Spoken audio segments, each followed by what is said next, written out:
Hello, How's hi work? everyone. Welcome back to yet another podcast and of September edition. And this week's podcast, we have a special guest with us.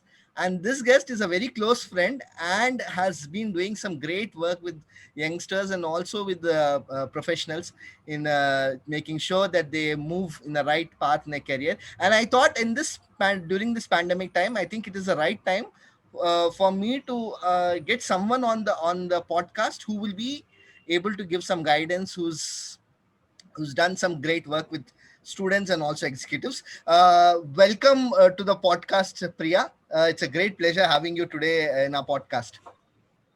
Thank you so much, Ashwin. It is, it's my privilege, I would say, to, be able to share some platform and, talk about something that, we're doing. Thank you so much. Thanks, Priya.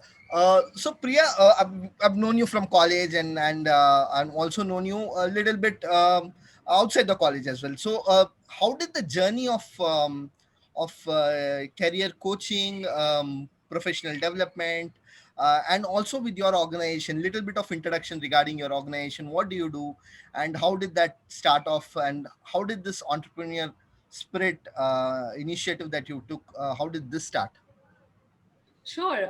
So yeah, if I, go back to college days, I think when you graduate, you really don't have any idea. You just want to crack interviews, get placed, and start your professional life. And that's how it was with me for back in 2009 and 11. I did a lot of experiments with my career as well because I myself wasn't sure what I wanted to do. Every 18 months to 2 years, it'd be like, no, I want to learn something else. I want to learn something else. Once I've learned something, then you have that bug eating you. Okay, this is something I want to do. This is done. What next? What next?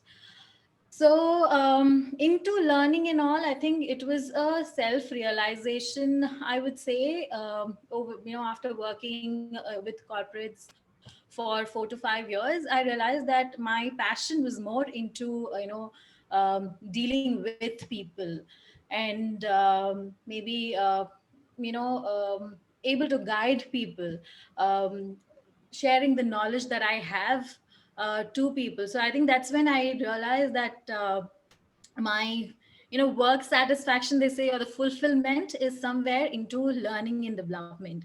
So I was with UIG when I discovered that my heart lies in something into learning. So I tried doing something into learning and development, but again, how in big firms you need to have a position open, and then there has to be a IJP rolled out. Your manager should allow you to go and stuff. So I did try but didn't work out well. So I quit and I did some courses in terms of train the trainer and how do you basically understand the art of facilitation. What Mhm, are the nuances of facilitation? mhm, So I did that, and then I joined a startup because mhm. big firms, don't really get to play too much at a very lesser time, wherein in startups you get to do a lot of things. Right. And so I joined a startup um, as a trainer. Mhm, And then over a period of time, I was basically heading the learning and development team. And then after 1.5 year, 2 years, again that bug bit me that I want to do something of my own, because now that I know what are the nuances and all, that is when I decided to start tutelage. So under tutelage we do a lot of campus to corporate programs, a lot of communication, soft skills, lot of programs with corporate, associate level, mid level, leadership level, and all that. So that's overall. And tutelage was basically found to guide people, to inspire people, and to um, basically let them realize what they are really passionate about. Because a lot of us, in fact almost every one of us, don't really realize what we want to do in life. And because we are in such a rat race, we right. just keep running. Okay, this job, next job. the manager position, this, that. But then it's very rare that we sit down and reflect and understand what we really want to do, what are we passionate about. Right. So that's how it is found. And now there's a lot of work we are doing under career coaching, different levels of career interventions, figuring out passion and stuff. That's nice. Um so this time also I reflect back at the point where when we were passing out of college. I think my video is paused. I see my video is just paused, but Yes. yeah. 2008 2009 was a time when there was recession, and there was a great uncertainty in how jobs were given and how market was doing. And 2020 again we see the same kind of a situation. Are you also working with youngsters, especially people who are passing out from graduation, post graduation, and what are their apprehensions? For people listening to this podcast also, like listening and viewing the podcast, what do you suggest as to how do they uh, uh, how can they focus and be more positive in terms of looking for a job or cracking an interview or their future goals as such? Sure. Yeah, in fact, there's a lot of work we do for young graduates, especially from if we talk about degree students from the year they finish their 10th, for their not 10th, their 12th basically. The 3 year, there's a lot of preparation in terms of their analyticals, their logical ability, they understanding what they really like by nature, very organically what they like. And there's that particular passion or that interest or hobby can be turned out into a skill. And then if that can be something which can be you know which can be done for the society to so that they can get paid. So that's one aspect of they can get into entrepreneurship, bringing out something which the society needs. That is one. And along with that, we also do a lot of interviewing skills, your soft skills, your communication, your behavioral aspects, and a lot of work around that. Right. Are we on, Ashwin? I think the screen is. Right. um, uh, so at this point, Priya, like we also want to understand what work do you do normally with the professionals who've been working in the firm for like x number of years and they don't see their future as to where they are going, because some of us get a calling late, like probably you have got your calling towards learning and development and training, but some of the other professionals take little longer time and they would need guidance. What kind of guidance do you provide to such kind of professionals? Okay, so lot of us, hit this mid-career crisis. Okay, and this happens with a lot of people who are a little creative, maybe, or some people who realize it. Some people do not realize because they are again in this rut of making money, family pressure, and all that stuff. But again, a lot of us hit this mid-career crisis. Okay, and it is that point of time we need that courage to go back and see what is that we have been working on, and over the period of time what is that skill that we have developed, and can we can we sharpen that and do something. Are we on, Ashwin? Yeah, I can I hear think you. there's I some can hear you. internet issue. Can you hear me? Okay. We do a lot of intervention at various level. Understand their background, understand their risk taking ability at a career juncture they are at, and accordingly that we have multiple interventions at different level. And then we work on their professional background, the sector they are coming from, then the possibilities that they have in terms of the years of experience and what they can bring onto the table with the different employers that they want to basically reach out to. So we work on their LinkedIn profiles, we work on what they can bring onto the table with the years of experience. And we have one-on-one sessions, we have a group coaching program, and so yeah, multiple programs depending on case to case basis. Right, right, right. People Um, who are in their mid-career crisis, who are professionals, yet again stuck in between, not really sure what they want to do. that's right. How do you see this phase, Priya? Because you've been talking to a lot of people across career levels and also professionals with different kind of an experience. What kind of concerns or what kind of apprehensions do people have at this time, especially during a time where there is a lot of layoffs, there are people losing their jobs, people uncertain as to if they will get a full salary or if they, how will they survive financially. And more so at this point when we normally see on LinkedIn where like every second post these days is of professionals losing their job, looking out for network to get a new job. What kind of coaching do you provide, and what are your thoughts on this kind of environment?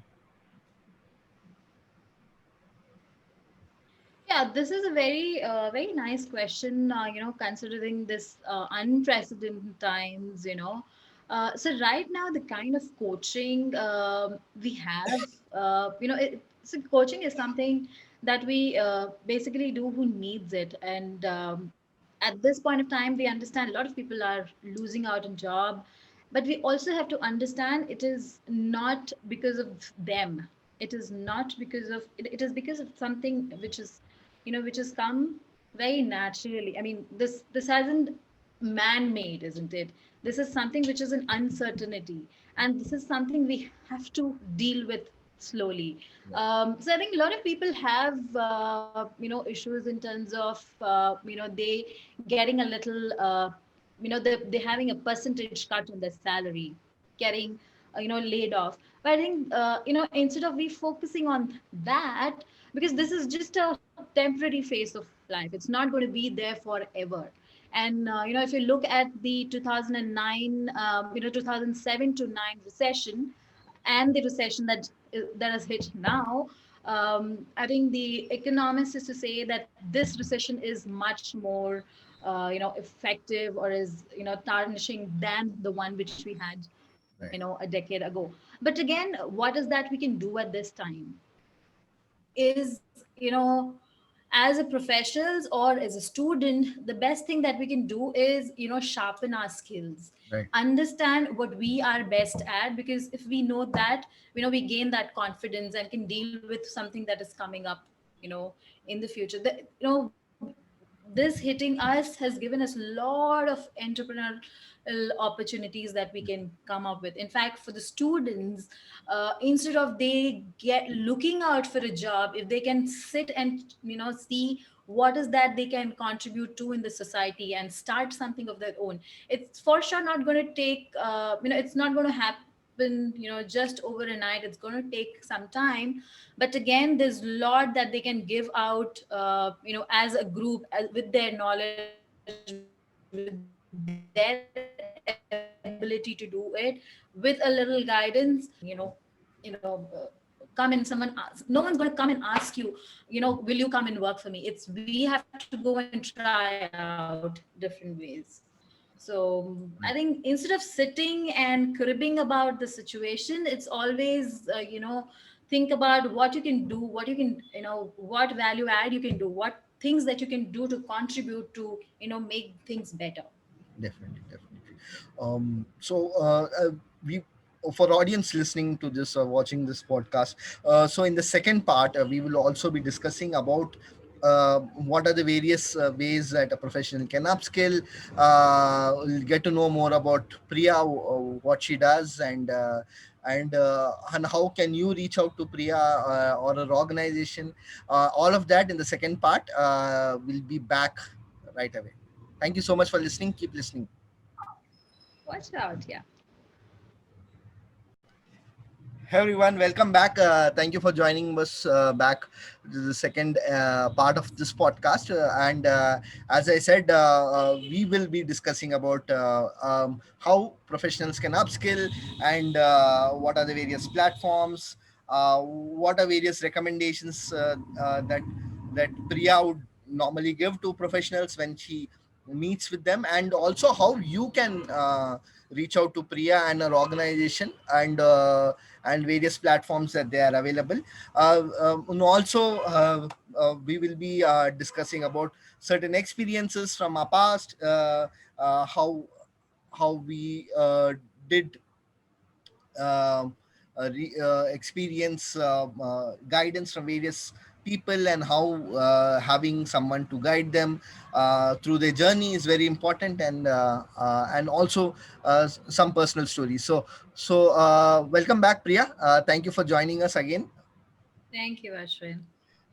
So Priya, regarding upskilling, and we ended on that note in the first part of the podcast. How important is upskilling, and especially for people who are who are expertise technically on say a particular tool, and we did see that over the past 7 8 years of our career, or little longer than that once the tool phases out, the professional is left with no other option but to learn a new tool. How important is upskilling, and especially in this time, how do you think people can upskill themselves, and other various platforms that you would recommend for them to get used to Sure. trainings? Yeah.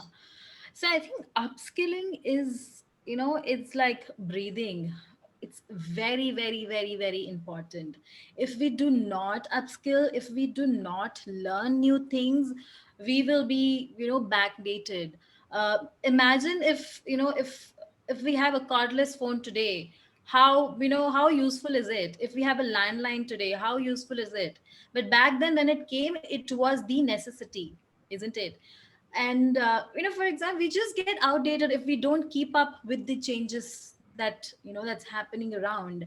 I think back when the computer came in, it was only few people who knew computer. But now even a small kid who starts growing up 3 years, maybe they know everything technology. So I think it's very, very Right, important to right, if not upskilling, keep up with the changes. Be ready to right, learn new things. And while learning new things, there is lot of unlearning and relearning is something that we'll have right, to do it, right, because without that, it's similar to how typewriter and computer was. It'll become like that. right, And coding was known to be a specialized job, and only few people who learn engineering or has that interest should used to know coding. But now that's also become very, very mandatory. And in fact, the other day I was reading about the new courses that CBSE is right. introducing. So they are introducing a lot of vocational courses into because Yes, it's the need of the hour. Everyone has to be specialized in one, or at least a minimum of one thing, so that you're known for that. Why do we go to the doctor for certain thing? Why do we go to a cobbler for certain thing?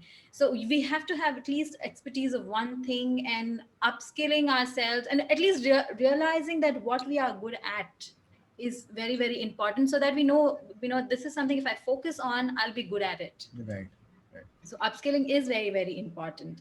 right. And the other thing that you asked me about, the different platforms that we can upskill, I think internet. Yeah, Google is the best place that we can go to and right, do. You have upgrad, you've got so many companies coming up, and the market is so competitive that every day you've got one new app, every day you've got new things coming up, and better things are being getting offered. You just have to have that mind of learning it. yes, definitely. But sometimes I also feel jealous of kids who are growing up these days, who have so many resources at their hand, online, and also otherwise they can reach out to people. Whereas people from we're not too old, at least now. But when we were growing up, we didn't have these many resources, and kind of people who we could reach out to. But definitely it's for students who are passing out, uh, they can always access internet, and there are a lot of learning platforms. Well, on another side note, Priya, so how do you see um, teaching as a career?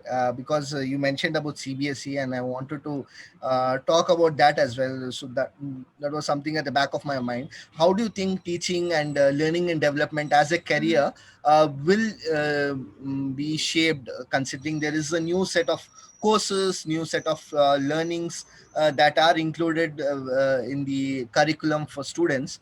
Do you think we are at this point in our country where uh, teachers or people who do personality development training, especially with students, will be paid at par with professionals in MNC, professionals doing other sets of specialized tasks? So yeah, there is a big, income, or the, income parity between the corporate guys and the teachers. So in Right, India, I would say the education system that we've got to be, revised. And so let's just talk about the teaching system first, and then maybe the income side of it, because I mean, what is that can we do about it? Because in India, certain jobs are such that you get a lot of respect. right, It is just for a status symbol, right, okay? And certain jobs are just to mint money, right, okay? So teachers are, they are given so much of regards, and they are put at the highest pedestal. right, But at the right. same time, when it comes to the compensation, it's Compensation. not that great. Yes, So maybe the regards or the uh, value gets replaced by this, I would say. But again, if you are specialized in something, and again you are upskilling, keeping up with the changes. So back then, I think when we were in school or college, the only kind of teaching was the classroom teaching. But now you have got virtual based teaching, you've got web based teaching, you've got recorded courses. So there are multiple ways that you can impart your knowledge. So again, this upskilling yourself comes into picture. So right, salary thing, I think I do not have much to add on. But again, in terms of if you say teaching is a great profession, and now teachers, I would say, there are specialized people who are good at something, and they're able to deliberate that through a medium of internet as a course. They are minting money. So big coaches, you name. So I know a lot of people who are digital coaches right now, and they are earning really well, because that is the need of the hour. They right. have understood. So there's something, this term called ikigai. If you've heard, I don't know. There's this term called ikigai, a Japanese term, which Mhm. talks about how we can understand what we are good at, and what do we love to do, what does the society needs, and if that is something that can become your profession. Okay. Say suppose if you knew that for example, if I knew that I would be good at teaching, or I would be good at, so now teaching does has a lot of nuances added to it. If I knew something earlier, and I knew that this is going to help me earn money, contribute to the society, and so my entire education, why do we study? We study to earn money, end of the day, isn't it? That is what has been imbibed in our minds from childhood. Why do you study? Beta, you go, you finish your fifth, you finish your 10th, then 12th, then your graduation. Why do you want to become doctor and engineer? Because that's what mom and dad told me. That is, that's what society recognized as the the best professions. But look at this, look at us around now. There are, I mean, you have experts at every level, and doctors and engineers are not the only profession. They're everything. Back in, I would say back in, I mean, how much of value does these cricket and all everything had earlier? Now look at the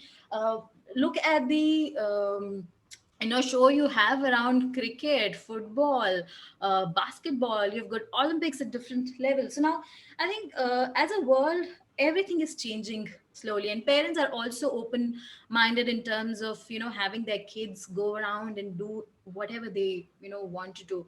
But eventually, with that conventional mind, we still have that, you have to do, you do whatever you want to do in terms of hobbies. Yeah, But yeah, again, you have to be a doctor, engineer, or get into that, defense, or there's very limited, be a teacher, which is very acceptable, very only in the society. you're right, So yeah, there's a lot of you know lot of openness is required, but again, it is happening.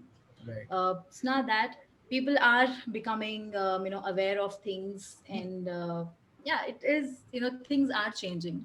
Right. It's nice. One question wanted to ask you, Priya, is you must have seen professionals who are like confused in a career, where to go, what, because you do a lot of career coaching as well, executive coaching as well. So for certain people to know their calling as to where they want to be in their career, or what kind of department they want to work in, or what kind of a process that they want to work in, they are very clear. But whereas there are certain people who do not have a clarity, and then they tend to spend more than and required number of years in a certain department, certain teams, and end up wasting the time, and probably become too lazy to move out. How does one discover his calling? How does one discover as to, I want to be in strategy, I want to be a communication coach, I want to be a stand-up comic, or how does that, how does one discover that? And especially with big organizations where professionals see their thousands of teams and doesn't know where he belongs to. If he is good at this work, maybe he feels that he's doing this work and this is what he's supposed to do. How does one see the career opportunities within the firm, and also how do they know what they're good at, and how do they know their calling, basically? Such a big question I asked. See, that's a very important question, Ashwin, and that's something we should ask. Start asking ourselves at a very young age. And it is only when we hit that mid career, that we are in middle of, we are done with working for 4 5 years now. We are in a stage that we are clueless. There's so much that we want to do. There's so much that we have learned, but again, what next? Not happy with what we are doing, but again, we have the burden of earning money, and somewhere the heart sink in, because we are not doing what we would love to do.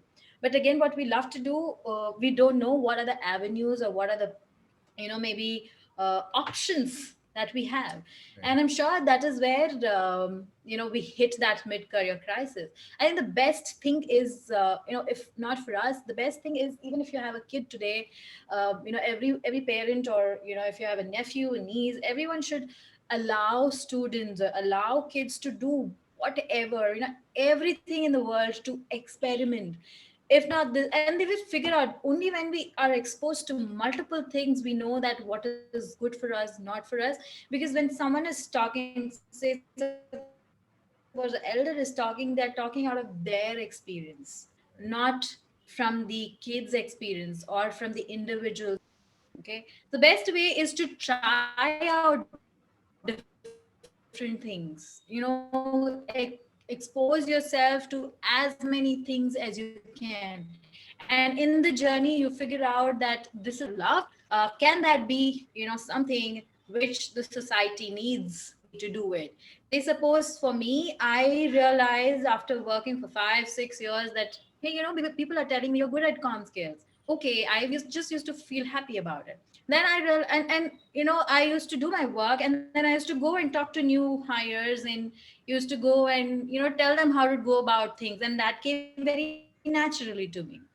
And and then I realized maybe training is something that I want to do, even if someone is not giving me money. Okay, and that is when I realized, okay, this possibly is my ikigai. Anything that I can do to be, and I'm at my highest, if that is giving me money or not, is my basically ikigai. And then you figure out, how can I start earning money through that? Does the society needs that? So for example, taking you as an example, I'm sure you worked out, and I think out of blue maybe, or I don't know, how did you figure out that you can be a great stand-up comedian? How did you figure out, Ashwin? So I was part of Toastmaster. There's a public speaking forum called Toastmasters, and before that I did a lot of comparing for various shows, and I was a wedding MC for good 3-4 years. So I had the hang of stage and stuff. But because stand-up comedy is a different ball game altogether, you need to write jokes or be impromptu sometimes. So it took me good 3 years, 2.5 years to get a hang of the art form. But still, it's still a learning phase because it takes some people to be expert in this art form for good 10 years or so. I'm pretty new, just 5 years. I've done some shows, but but it takes a person to be expert at least 10 years to discover himself. And yeah, various opportunity. I did use a lot of opportunities within college, school, wherever I got an opportunity to speak, wherever I got an opportunity to compare weddings, birthdays, anniversaries, death anniversaries. I even hosted some death anniversaries. Uh, uh, there, there some weird kind of shows where just people asked me to go up, and then I started doing a lot of paid shows. So that's how the journey started for me. It's not a big journey, but yeah, Yeah. it's been a great experience. Yeah, and see, it has been a great, and I can see the happiness in your face. It maybe see, ultimately, why do we work? To earn money and to be happy, isn't it? The best, I mean, the core of the crux is to be happy, isn't it?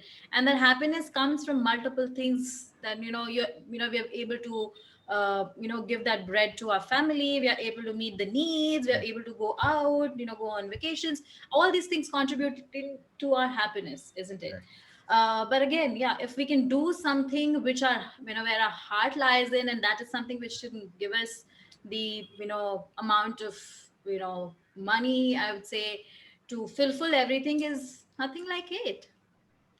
It's a journey, and no one is expert. It's a it's a process to just be better with the time, and we just have to start it. That's true. So Priya, how can people reach out to you, and what are the various areas where you and your organization expertise in? Sure. So in terms of expertising, we are into multiple kind of training, which starts from behavioral.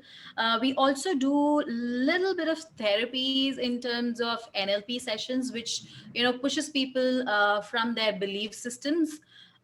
Say suppose they're being told that you can't jump from beyond 5 feet height, and that's something which has come from the experience of people around me, but I haven't done it. So there's some modalities that we work on, but that's a very selective work that we do for NLP and access consciousness. But majorly we do a lot of trainings which starts from students. uh, when I say students, we do dermatographics, which is about recognizing their inborn talents, and then mapping them to their hobbies or interests, which can eventually help them to choose a career later part of their life. With students who are in their colleges, we do a lot of campus to corporate program, We are tied up with a few colleges and few corporates.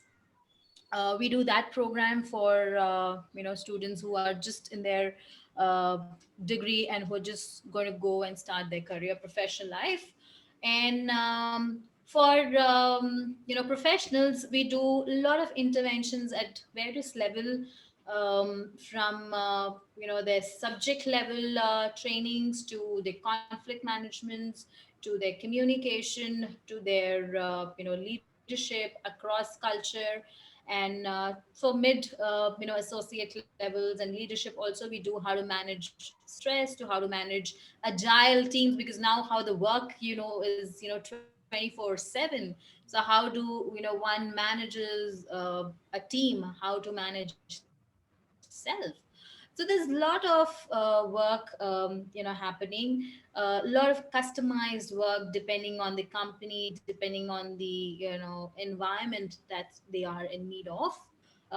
And at a personal level, there are some one-on-one coaching which happens, and a group coaching are happening a little less these days, because people are preferring one-on-one coaching. So one-on-one coaching is also for career, and a little bit of modalities of life is what the work is happening. There is a lot on in mind, on paper, that we want to do, but yeah, eventually we'll do it for sure. Where you can find me is, my website is not working now, so you can log on to priyadarshinibarek.com. That's also under construction. However, you can connect me in LinkedIn. I am there in Instagram, Facebook, and yeah, you can write to me at priyadarshini@2020 gmail as well. Nice. So what I'll do is also with the podcast link, I will also insert the link for Priyadarshini's personal blog and also other social media platforms in case you would want to reach out to Priyadarshini.